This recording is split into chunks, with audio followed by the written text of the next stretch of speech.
من فيض مولانا الغفور قرآن رب العالمين جاء لنا نبراس نور فيه السعادة واليقين أسمى المعاني في السطور نسمو بها دنيا ودين نلقى الشفاعة في النشور بدلائل النور المبين في حفظه تحلو الأمور ما خاب من يرجو المعين نلقى الشفاعة في النشور بدلائل النور المبين بدلائل النور المبين.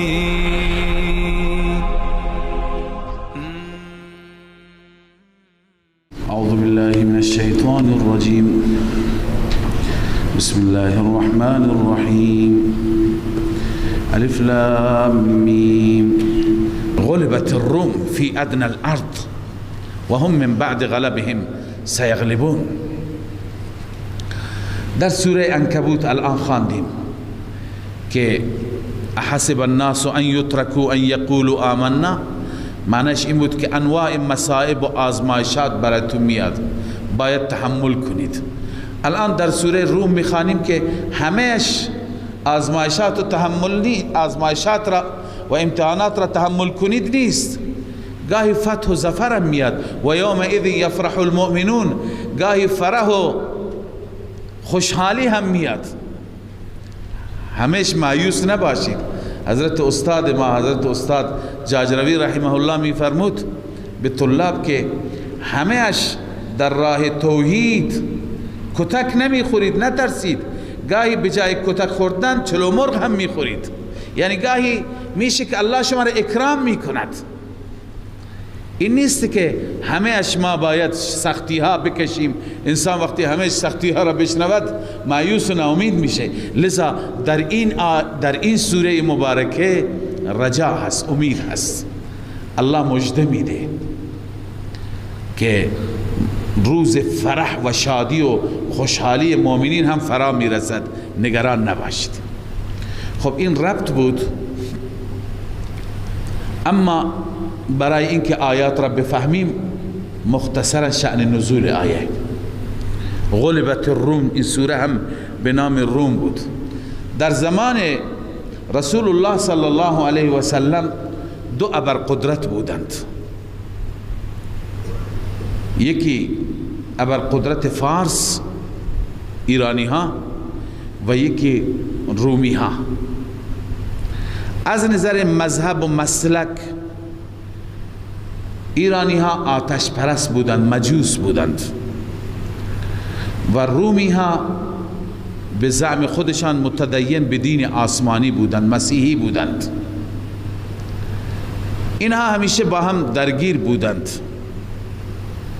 خب مشرکین خودشون را با ایرانی ها نزدیکتر می دونستند، با فارسی ها، اهل فارس، به دلیل اینکه می گفتند اونها هم آتش پرستند، ما هم بت پرستیم. لذا به نوعی وجه اشتراک بود و مسلمانان خودشون را با رومی ها نزدیکتر می دونستند، چون اونها هم کتاب آسمانی دارند، ما هم کتاب آسمانی داریم.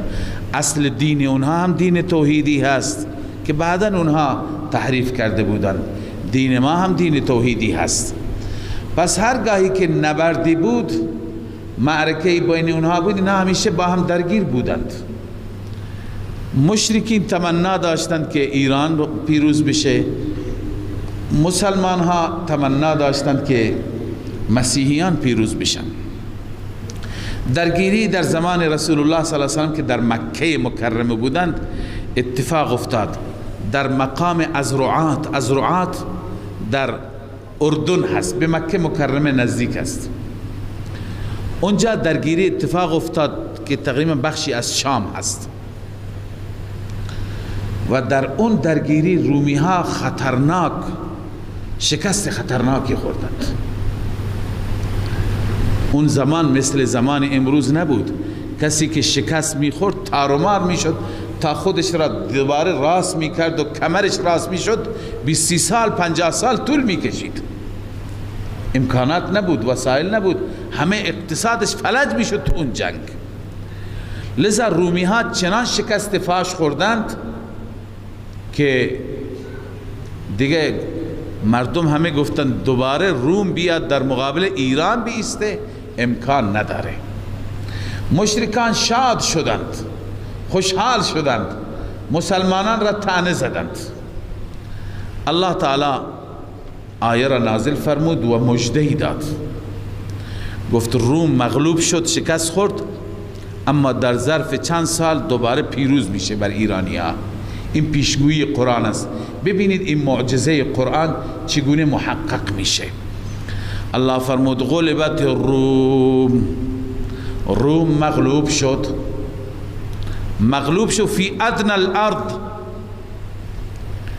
در ادنى الارض یعنی زمین نزدیک به شما، قریب ترین زمین. گفتند از رعا و بصره که بین اردن و فلسطین بود. اما و هم من بعد غلبهم سیغلبون، اینجا غلب به معنی مفعول است، مغلوبیت.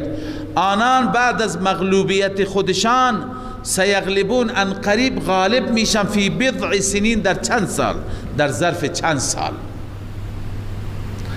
در ظرف چند سال قرآن وقتی که پیشگویی کرد، مسلمانان به مشرکان گفتند چند سال بعد به شما نشون میدیم.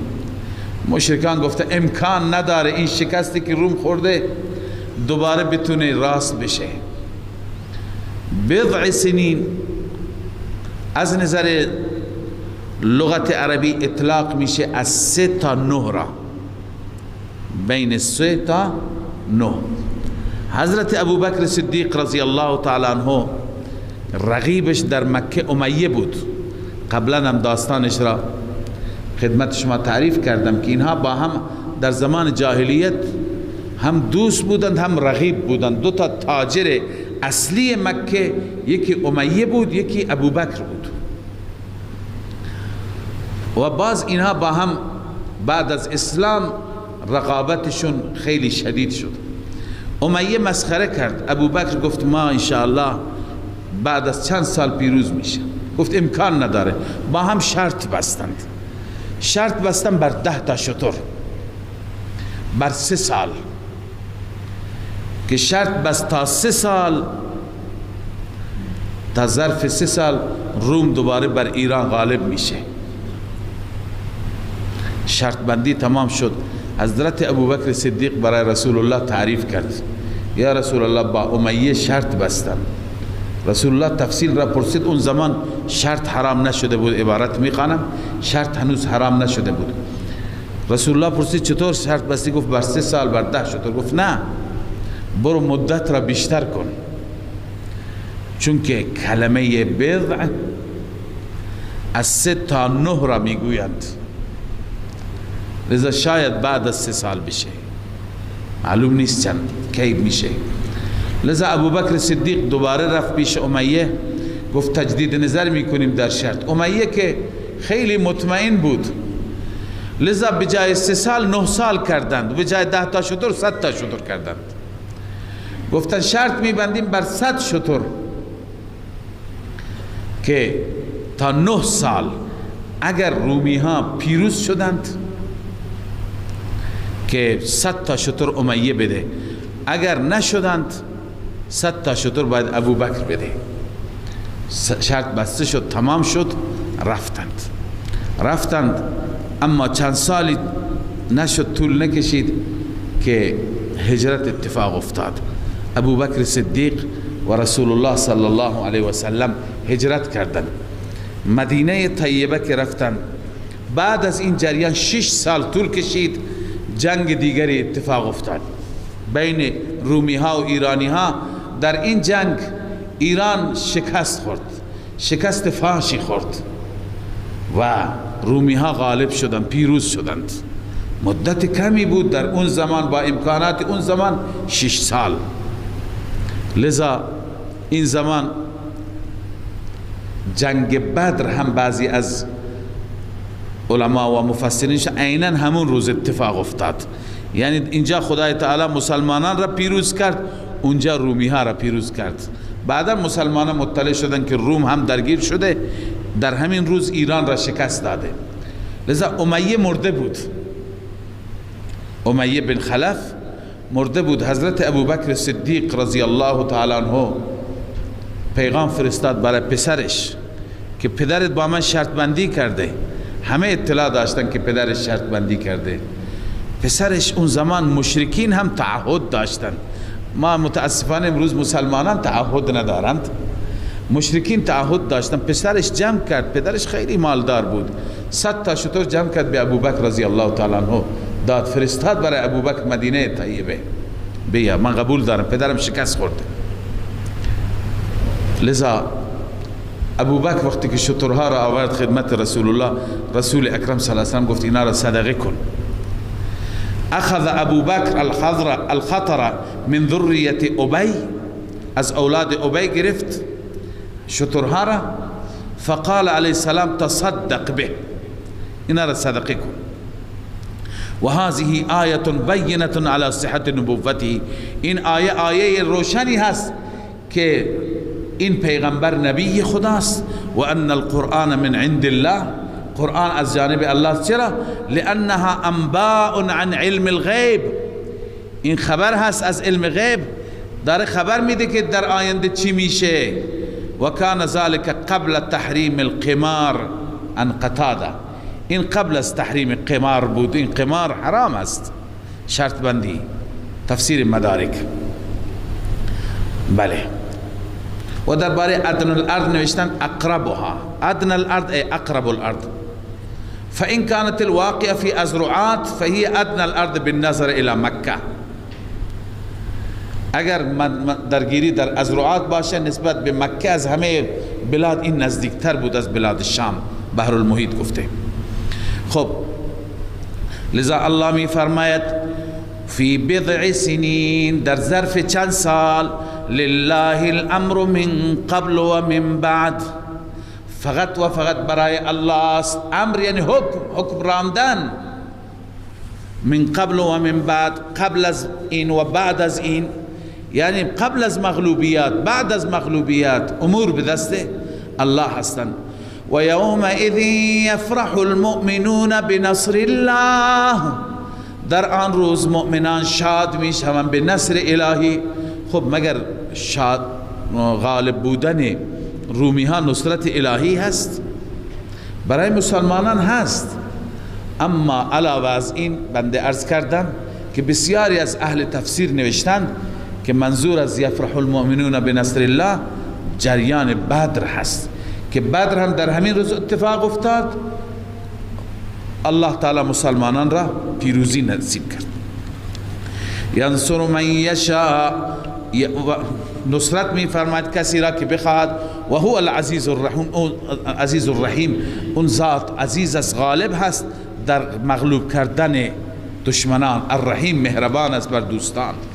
لا يخلف وعد الله، وعد الله مصدر است، مفعول مطلق است. ای وعد الله وعدا، وعدهم الله وعدا. الله وعده کرده، وعده ای که لا یخلف الله وعده، خلف وعده نمی کند. ولكن اکثر الناس لا يعلمون، اکثر مردم نمیدانند. یعلمون ظاهرا من الحیات الدنیا، آنها ظاهری از زندگی دنیا میدانند، یعنی اونها فقط به اسباب نگاه میکنند، به رب الاسباب نگاه نمیکنند. و هم عن الاخرة هم غافلون، اینها از آخرت غافلند. اولم یتفکروا فی انفسهم، حال الله تعالی سرزنش میفرماید و دلیل توحید را بیان میفرماید و اینکه قدرت به دست الله است. اینا چرا به ظاهر نگاه میکنن؟ اولم یتفکروا فی انفسهم، آیا در وجود خودشان تفکر نمیکنن، نمی اندیشن؟ ما خلق الله السماوات والارض وما بینهما الا بالحق و اجل مسمى. نیافرید الله آسمان ها و زمین را و ما بینشان را الا بالحق، الا باظهار الحق، مدارک گفته، و اجل مسمى، برای مدت معینی. همه این امکاناتی که اینا نگاه میکنن اسباب اینا را خدا برای مدت معینی رب الاسباب خودش هست. و ان کثیرا من الناس بلقاء ربهم لکافرون، همانا بسیاری از مردم نسبت به ملاقات رب منکر هستند. میتوانند از زمین و آسمان استدلال بگیرند، بعد از اینکه استدلال نمیگیرند، بعد از اینکه از آیات عبرت نمیگیرند، تخویف دنیوی الله تعالی بیم میده از عذاب. اولم یسیروا فی الارض، آیا اینها سیر نمی کنند در زمین؟ فینظروا کیف کان عاقبت الذین من قبلهم، ببینند تماشا کنند چگونه بود انجام کسانی که قبل از اینها بودند. خب شاید اون انسانهای گذشته مثل قریش مکه اینقدر قدرت نداشتند، مال نداشتند، جمعیتشون اینقدر زیاد نیست نبود، اینها خیلی زیاد است. ابو جهل 1000 نفر در بدر آورد. الله می فرماید کانوا اشد منهم قوه، آنها شدیدتر بودند از اینها از نظر قوه بدنی، اونها پهلوانتر و قهرمانتر بودند. و اثاروا الارض، و آنها زمین از نظر مالی زمین را شکستند، زمین را شخم زدند، زمین را آباد کردند، آبادی ایجاد کردن در زمین. این از نظر مالی هم از اینها بهتر بودند. و عمروها اکثر مما عمروها، تعمیر کردن، آباد کردن بیشتر از آنچه که آباد کردن. و جاءتهم رسلهم بالبینات، اما رسول مثل شما ای محمد پیش آنان با بینات آمد، با دلائل و معجزات آمد، اما مشخصه، نتیجه دیگه مشخصه، اونها از رسول حرف شنوی نداشتن، خدا به عذاب گرفتارشان کرد. الله می فرماید فما کان الله لیظلمهم، این حالت دنیوی هست، الله بر آنها ظلم نکرد، ولکن کانوا انفسهم یظلمون، اما آنها بودند که بر خود ظلم کردند، بر جانهایشان ظلم کردند، توحید خدا را انکار کردند، الله به عذاب گرفتارشون کرد. ثم كان عاقبة الذين اساءوا السوء ان كذبوا بآيات الله وكانوا بها يستهزئون. الله تعالی می فرماید که این علت عذاب چی بود؟ سپس بود عاقبت کسانی که اساءوا، بد کردند. ببین اون در دنیا بود، این در عقبا هست. اولی عذاب دنیوی بود، این عذاب اخروی بود. عاقبت این کسانی که بد کردن عاقبتشون چی شد؟ السوء، سوء به معنی عقوبت، عذاب، عاقبتشون عذابه. الله عزوجل در بعضی جاها عذاب را تشریح می کند، توضیح میده، اما در اکثر جاها نه، چون کیفیت عذاب و کنه عذاب شاید از فهم ما بالاتر است. همونطور که نعمتهای بهشت قابل درک نیستن در دنیا با این عقل محدود دنیا، عذاب بهشت هم فقط گفت السوء، السوء یعنی عقوبت. چرا اینها به این عقوبت و به این عذاب گرفتار شدند؟ الله می فرماید ان کذبوا بآیات الله، ای بسبب ان کذبوا، بسبب اینکه آنها تکذیب کردند آیات الهی را، و کانوا بها یستهزئون، و آنها به این آیات مسخره می کردند، عذاب را مسخره می کردند، آیات را مسخره می کردند. لذا الله تعالی اونها را به انجام بد گرفتار کرد، هم در این دنیا معذب شدند، هم در اون دنیا عذاب منتظر اونهاست. الله پناه بده. الله يبدأ الخلق ثم يعيده ثم إليه ترجعون ويوم تقوم الساعة يبلس المجرمون ولم يكن لهم من شركائهم شفعاء وكانوا بشركائهم كافرين. در آخرین آیات گذشته که تلاوت گردید، الله تعالی هر دو تخویف دنیوی و اخروی را بیان فرمود. تخویف دنیوی در اولم یسیروا فی الارض فینظروا کیف کان عاقبة الذین الى آخره، و تخویف اخروی ثم کان عاقبة الذین اساءوا السوء.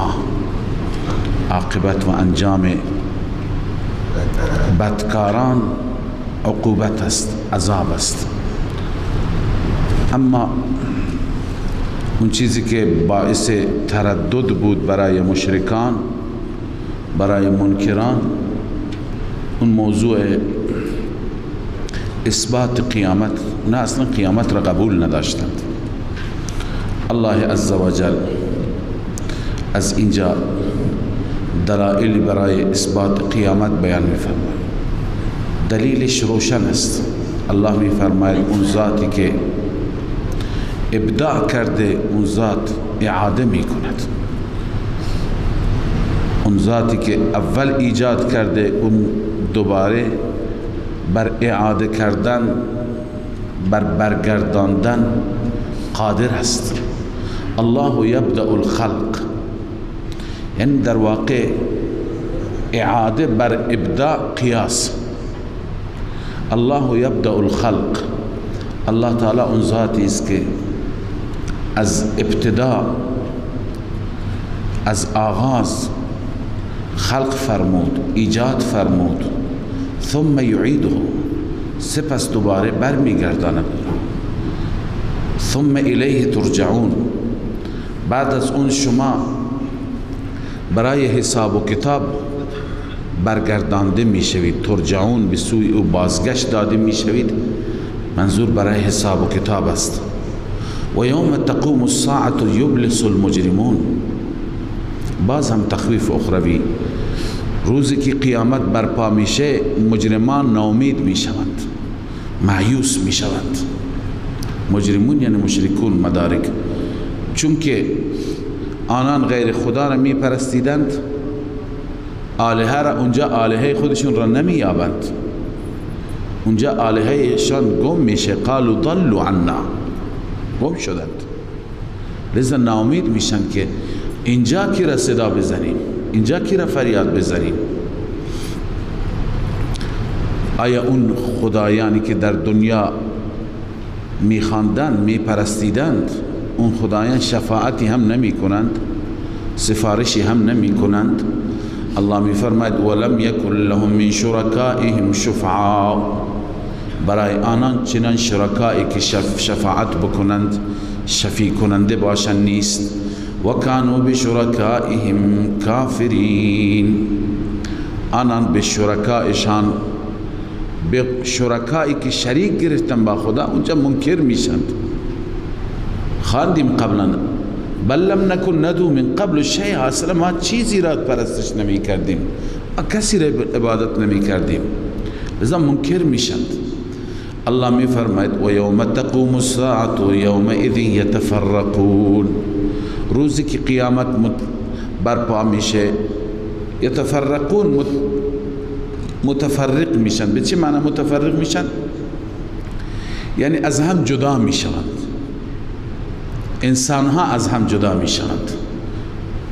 منظور این که از هم جدا میشوند یعنی ابرار از فجار، مؤمن از مشرک، یا اهل جنت از اهل النار. یتفرقون، جدا میشوند. یتمیز اهل الجنت من النار، من اهل النار. یتفرقون یعنی یتمیز، جدا میشه، متمایز میشه، فاصله میگیرد اهل جنت از اهل نار. اهل نار به حال خود رها میشن، تنها میشن. خب این الان بیان تفرقه است. فاما الذین آمنوا، که جدا میشوند به چند دسته؟ به دو دسته. چه افرادی؟ فاما الذین آمنوا وعملوا الصالحات، بشارت. اما کسانی که ایمان آوردند و عمل صالح انجام دادند، هم اعتقادشون خوب، عملشون، فهم فی روضة یحبرون، آنها در باغات، یحبرون، شادمان میشوند. حبر میگویند کسی که خبر مسار لحظه به لحظه به او برسد، یعنی خبر خوشحال کننده لحظه به لحظه به او برسد، بیشتر خوشحال بشه. معنیش اینه که اینها در باغات لحظه به لحظه خوشحالیشون بیشتر میشه، اهل جنت، و شادمان میشوند. وأما الذين كفروا وكذبوا بآياتنا ولقاء الآخرة، اما آنانی که کفر کردن، تکذیب کردن به آیات ما و تکذیب کردن ملاقات آخرت را، یعنی قیامت را، معاد را منکر بودند، فاولئک فی العذاب محضرون، این افراد در عذاب حاضر کرده می شوند، آورده می شوند. اینها در عذاب، برای عذاب یعنی احضار می شوند و بر لبه عذاب قرار می گیرند. فسبحان الله حین تمسون و حین تصبحون. بس الله عز و جل پاک است. تسبیح برای الله، تقدیس برای الله. سبحان الله قبلا خواندیم، یعنی پاکی خدا از هر عیب، از هر شریک، از اولاد، از دختر، از پسر، پاک است الله. حین تمسون و حین تصبحون، صبح و شام به معنی چی؟ هر وقت. پس در هر وقت پاکی برای الله. این آیه با توجه به اینکه سوره مکی هست، بعضی ها تفسیر میکنند این سبحان الله را به تسبیح، به تقدیس، به توحید. قبلا ما خدمت شما عرض کردیم تسبیح همون توحید است، پاکی خدا از شریک، پاکی خدا از همسر و همتا، از فرزند و ولد، از هر عیب. توحید همینه. پس بعضی گفته اینجا بیان تسبیح هست، یعنی هر وقت باید به تسبیح خدا مشغول بود. اما بسیاری از مفسران مثل عبدالله ابن عباس رضی الله عنهما معتقد است که اینجا سبحان الله ذکر به معنی نماز است و میفرمایند این صریح ترین آیه هست که در این ذکر نمازهای پنجگانه هست. هر 5 نماز در این گنجانده شدند و در این اشاره شده. این تفسیر ابن عباس است. اما بعضی معتقدند چون که نمازها در مکه مکرمه فرض نشده بود، اینجا تسبیح به معنی تسبیح است. ولی خب نمازها در مکه فرض شده بود، اما در آخر زندگی مکی، در سنوات آخر، 2 سال قبل از هجرت یا 1 سال قبل از هجرت، در سفر معراج بود دیگه که ما تاریخ معراج را خواندیم با توجه به اختلافی که در معراج بود. پس اینجا بر اساس قول ابن عباس تفسیر میکنیم به معنای نماز هست، اما نمازها در هر وقت. حین تمسون و حین تصبحون، مساء، شب چه نمازهایی هست؟ مغرب و عشاء. تمسون در این مغرب و عشاء آمدن. و حین تصبحون، وقتی که نماز صبح شما بیان میکنید، نماز صبح ادا میکنید، بس اون تصبحون، در تصبحون چه نمازی آمد؟ فجر. تمسون مغرب و عشاء، تصبحون نماز فجر. وله الحمد في السماوات والارض، فقط و فقط برای اوست حمد در آسمان ها و زمین. و عشیا، و عشی به وقت عصر، عشی به معنای بیگاه، نزدیک به غروب. پس این اشاره به نماز عصر است. و حین تظهرون، این به ظهر است، وقتی که شما نماز ظهر میخوانید. بس ببینید تسبیح و تحمید، سبحان الله و له الحمد. عرض کردم سبحان الله و له الحمد، تسبیح و تحمید بر اساس گفته ابن عباس رضی الله تعالی عنهما بیانگر نماز است. چون که نماز شما خواندید تسبیح هست، تحمید هست، در نماز ذکر هست، سبحان الله، سبحان ربی العظیم هست، ربنا ولک الحمد هست، حمد هم است و تسبیح هم است. و میتونه تسبیح و تحمید کنایه از نماز باشه و میتونه تسبیح و تحمید به معنی چی باشد؟ سبحان الله و بحمده.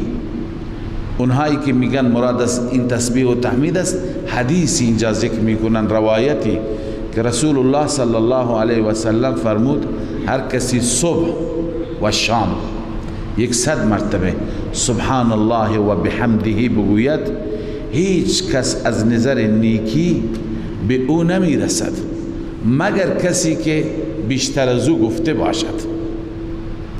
هیچ کس از نظر نیکی و اجر و پاداش به او نمیرسد مگر کسی که به او از او بیشتر گفته باشد. پس اونها با توجه به این روایت و این آیه معتقدند که سبحان الله و بحمده مراد است، نماز نیست. اما ابن عباس میگه که نماز هست که تسبیح هست، تحمید است. هر دو تفسیر درسته و اینجا چون که در اون تفسیر اشاره به چی شده؟ به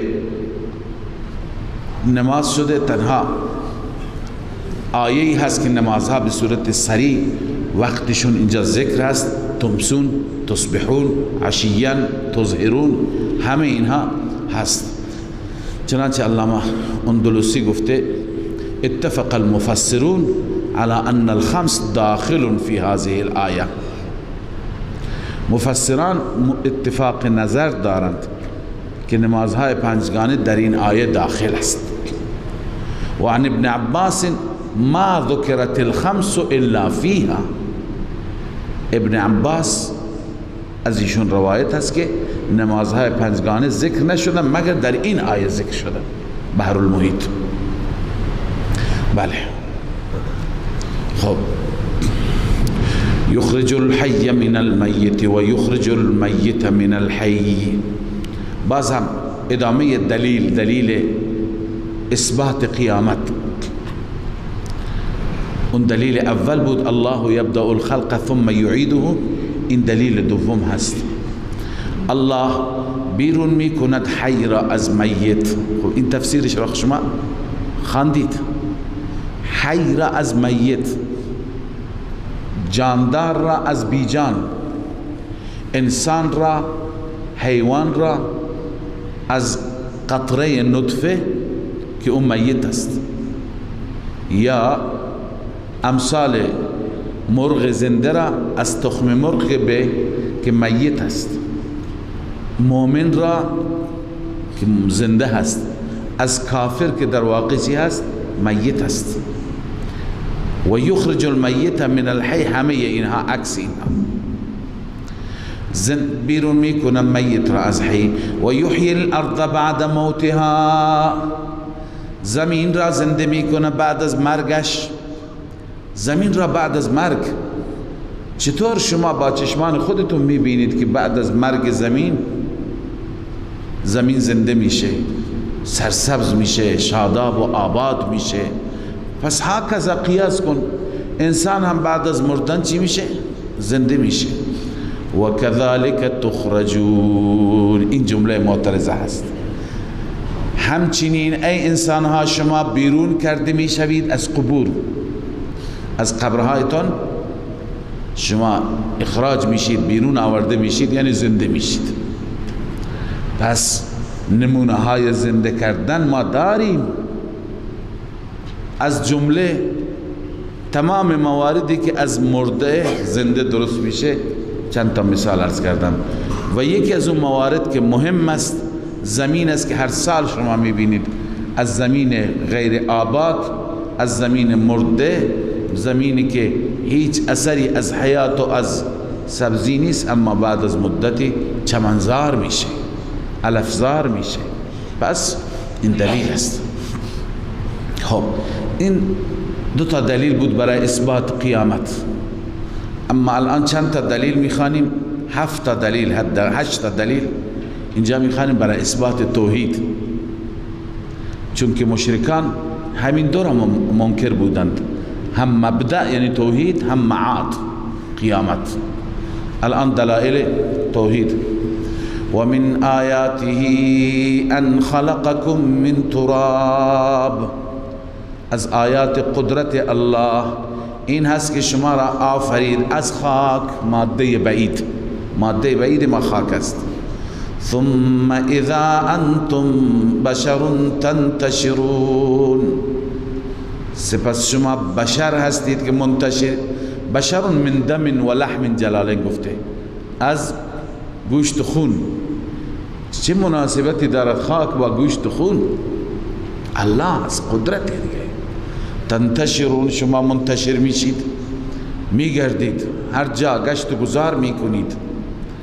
دلیل دوم، ومن آیاته ان خلق لكم من انفسكم ازواجا، از آیات قدرت او این هست که شما را آفرید برای شما من انفسکم ازواجا، از جنس خود شما همسر.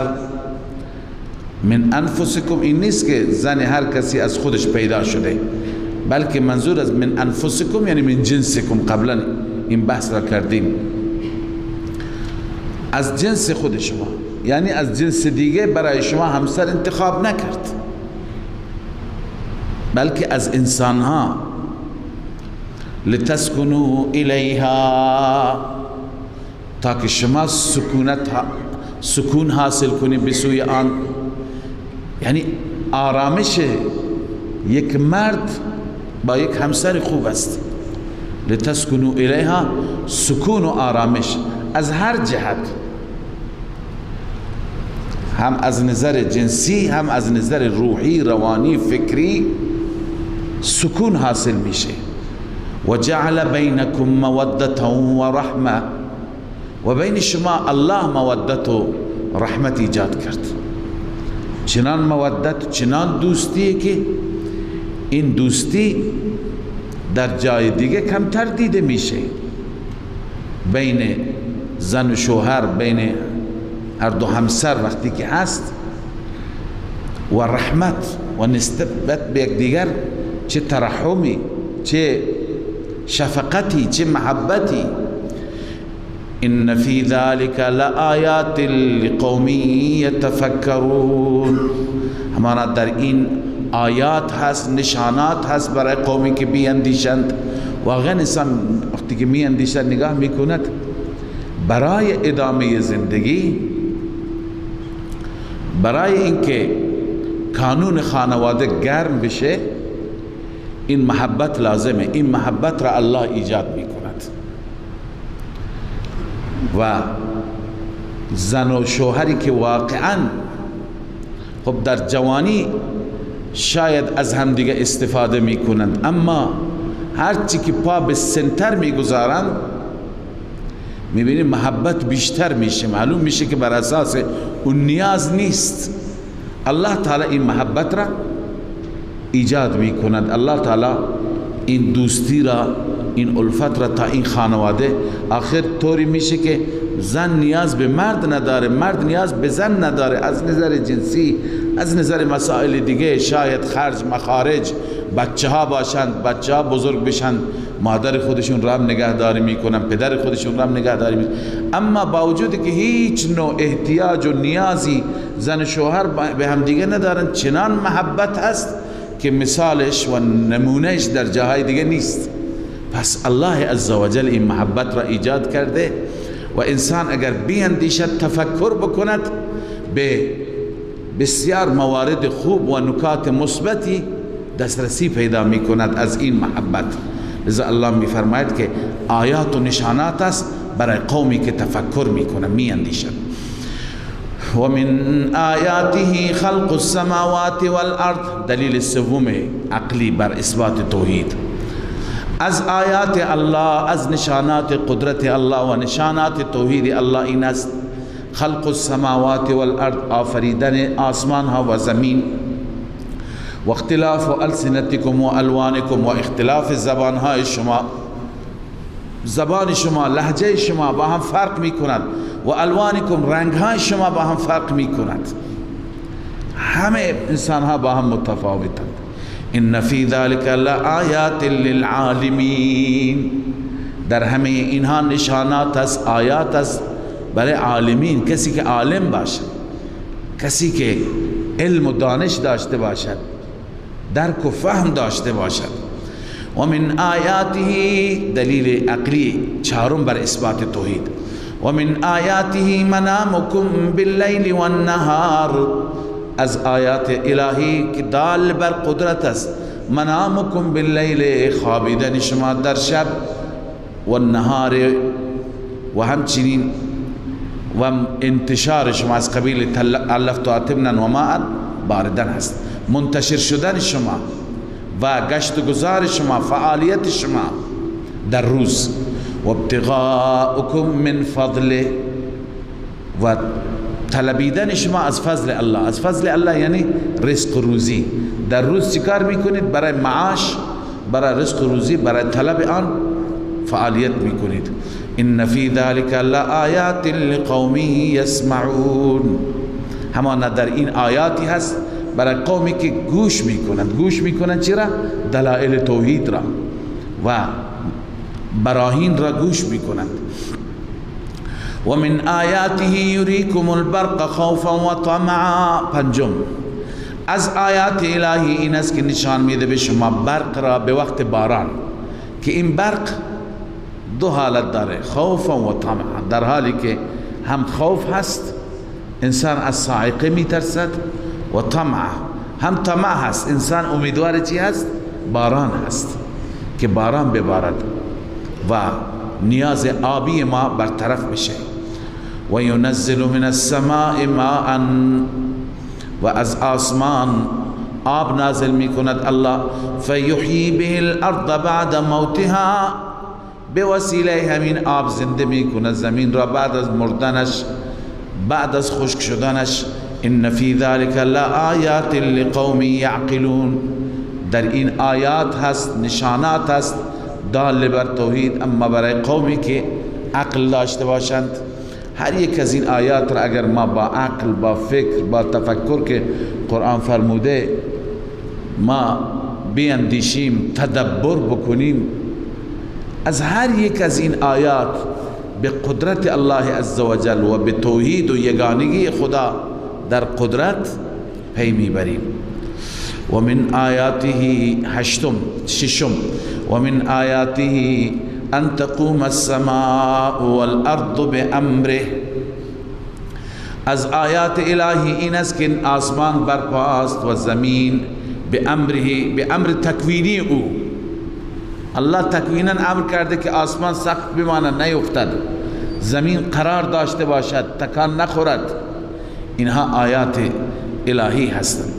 ثم اذا دعاكم دعوة من الارض اذا انتم تخرجون، لذا وقتی که قدرت خدا ثابت شد، همه این قدرت ها، همه این تصرفات مال الله است. پس الله با یک کلمه شما را از قبرها بیرون میکند. این جمله معترضه است برای اثبات قیامت در لابلای اثبات مسئله توحید.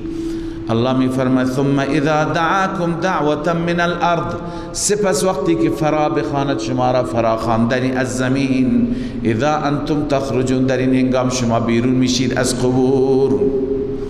وله من فی السماوات والارض، فقط و فقط برای الله است تمام مخلوقات، تمام تصرفاتی که در آسمان ها و در زمین هست، تمام مخلوقات، اعم از فرشته، انسان، جن، غیر اینها تابع الله است. کل له قانتون، همه و همه برای الله تابعند، فرمان برند. و هو الذی یبدأ الخلق ثم یعیده، این دلیل هم توحید هم معاد است، اثبات معاد.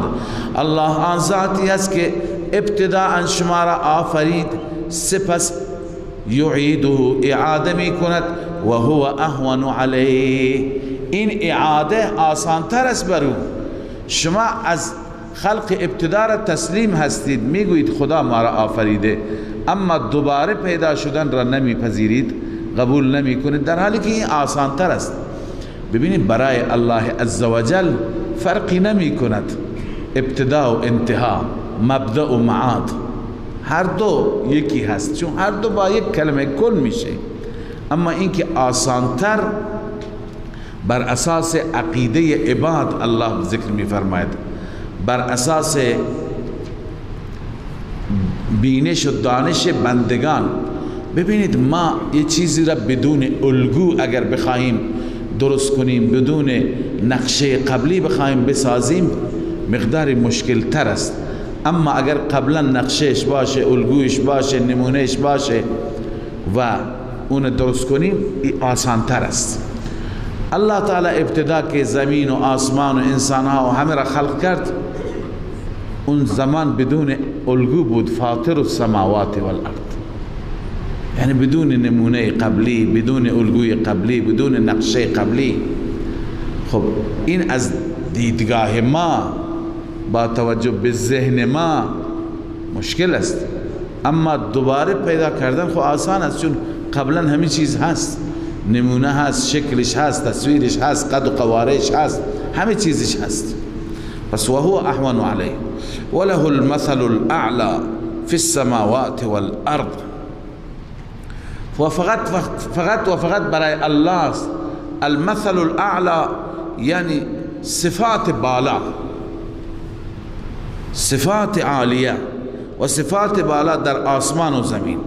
منظور از صفات بالا چی هست؟ صفت بالا و مثل اعلا همه مفسران گفتن منظور توحید است، لا اله الا الله.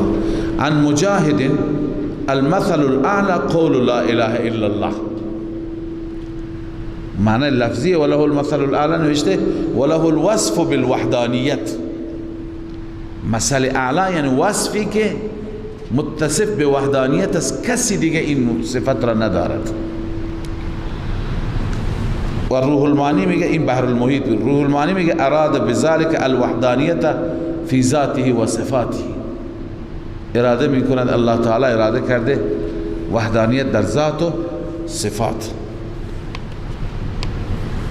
و هو العزیز الحکیم، اون ذات عزیز است، غالب است، بر اعاده نیست، غالب است، میتونه اعاده بکند، اما الحکیم در کارهایش حکمت است، او میداند که چه زمانی اعاده بکند. خب اینها همه دلائل توحید بودند. حال الله تعالی در قالب یک مثال مسئله را تفهیم میکند، مسئله شرک انسان ها را، شریک گرفتن انسان ها را. ببینید در این دلائل ما متوجه شدیم، به این نتیجه رسیدیم که الله تعالی در قدرت خودش، در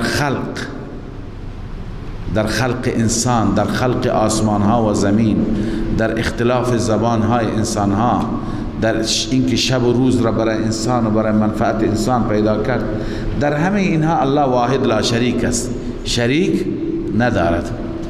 خب شما از همین مخلوقات خدا، اونایی که خدا خودشون ها را درست کرده، ایجاد کرده، مخلوق خدا هستند، شما از همین ها شریک میگیرید.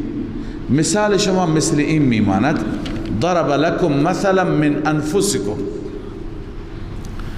بیان کرده الله برای شما مثالی من انفسکم، یعنی از وجود خود شما، از وجود خود شما. هل لكم مما ملكت ایمانکم. ما فکر بکنیم که غلامی داشته باشیم، برده‌ای داشته باشیم که او را به پول خریدیم. یک برده مثلا شما میرید، زمان بردهداری هست، شما میرید 1,000,000 تومان میدید از بازار یک برده میخرید. برای چی میخرید؟ برای امور خانه تون، برای خدمتتون، خدمت باغتون، برای خدمت گوسفندها الی آخره. خب هل لكم مما ملكت ایمانکم من شرکاء فیما رزقناکم فانتم فیه سواء. آیا این را برداشت دارید؟ این تحمل دارید که از همین برده‌ای که شما خریدید شریک شما باشد در تمام اموال؟ شما او را به 1,000,000 خریدید، الان 1,000,000,000 سرمایه داری، شما این 1 میلیارد را بین خود اون نصف بکن، 500 میلیون مال من، 500 میلیون مال شما. بعد از او بیم داشته باشی، از او بترسی که در کارهای من خلل ایجاد نکند. همونطور که شما از هم نوعانتون میترسید، مثلا از احرار، اونایی که شریکان شما هستند در تجارت، در باغ، در کسب و کار، شما از همدیگه چطور احساس خطر میکنید؟ از این غلام، از این برده که غلام شما هست، زرخرید شما هست، شما از این بترسید. آیا چنین چیزی ممکن است؟ امکان نداره که انسان بردهش را بیاور شریک خودش قرار بده، از او بیم داشته باشد که مبادا این در رقابت بر من غالب بشه. مثال شریکی که شما برای خدا میگیرید همچنین، این مملوک شماست، شما برایش پول دادید. اونهایی که شما برای خدا شریک میگیرید مملوک الله، مخلوق الله است. الله اونا را درست کرده، اونا را ایجاد کرده. الان خدا اینا را آورده شریک خود قرار داده. اگر شما برده های خودتون را شریک خود قرار دادید و از اونها چشم میزدید، از اونها بیم داشتید، خب خدا هم این کار را میکند. علیاذ بالله. الله میفرماید هل لکم، هل کائنون لکم، آیا هست برای شما مما ملکت ایمانکم، از برده های شما، از آنه که شما مالک اونها هستید، مالک گردنشون هستید، من شرکا، آیا از اونها برای شما شریکی هست؟ در چه شریک باشد؟ فیما رزقناکم، در رزقی که ما به شما دادیم. مثلا هر چی سرمایه دارید، فانتم فیه سوا، شما با اون برابر باشید، یعنی 50-50. هر چی سرمایه هست، پاساژ دارم، باغ دارم، بازار دارم، منزل دارم، نصف نصف به برده و به غلامتون بگید. و بعد تخافونهم کخیفتکم انفسکم، از اون بترسید مثل ترسیدن از خودتون. از خودتون یعنی از امثال خودتون، از انسانهای احرار، آزاد. مثل خیفتکم من هو من نوعکم، مثل خوف شما از اونهایی که از نوع شما هستند. من الاحرار المساهمین لکم، انسانهای آزادی که با شما شراکت دارند، رقابت دارند، شریک شما هستند. چطور از همدیگه شما میترسید؟ از او هم بترسید. آیا این به شما میپسندید؟ آیا این امکان دارد؟ كذلك نفصل الآیات لقوم یعقلون، این گونه الله مفصل آیات را بیان میکند. اما چه کسی از این آیات بهره میگیرد؟ برای قومی که عاقل باشند، خردی داشته باشند، عقلی داشته باشند. اینجا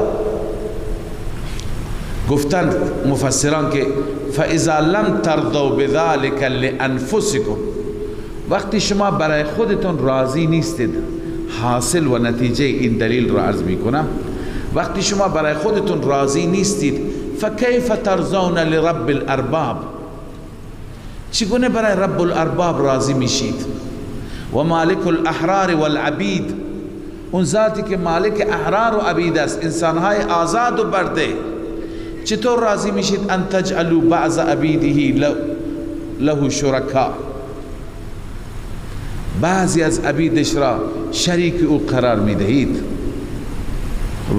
چطور وجدان شما این قبول میکنه که اونایی که مخلوقش هستند، مملوکش هستند، عبیدش هستند، بنده و بردهش هستند، اینا را شما میبرید برابر خدا و بعضی از قدرت‌های الله، بعضی از تصرفات و اختیارات الله را برای اونها چی میکنید؟ ثابت میکنید.